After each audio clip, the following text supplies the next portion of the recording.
রাব্বি হন। জি ভাই। আসরের ওয়াক্ত শেষ আর ইফতারের কিছুক্ষণ বাকি, তুই দোকানে ইফতার করে নিস, আমি বাসায় গেলাম। আর শোন, এই যে একটা তরমুজ আছে, এটা স্টিকার নাই, এটা বেচবি না, এটা পচা। যেগুলো স্টিকার আছে ওইগুলো বেচবি। ঠিক আছে ভাই। আরে ভাই তো গেছে গা, কাজ করি, এই তরমুজটা ফালা দিয়া লাভ নাই, নতুন একটা স্টিকার লাগায় কারো কাছে বেচালাম।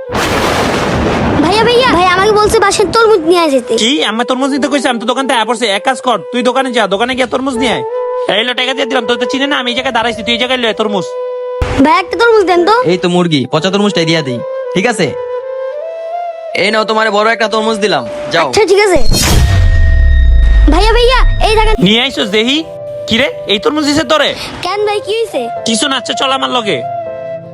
কিরে রাব্বি, আরে বস আপনি? তোরে না করছি না এই তরমুজটা বেচতে, তুই আমার ছোট ভাইটা ধরা দিছস। আরে বস এটা যে আপনার ভাই আমি জানতাম না। আমার ভাই হোক বা যে হোক, তুই কাস্টমার কাছে এই তরমুজটা কেন বেচবি? জানোস যে এটা রমজান মাস, রমজান মাসে আমাদের সদ্ভাবে ব্যবসা করা দরকার। এই কাজটা করতে তোর বুকটা একবারও কাঁপলো না? তুই আর এক সপ্তাহ ধরে দোকানে আবি না, যখনই তোর আল্লাহ হিদায়াত দিব তখনই আইস, যা।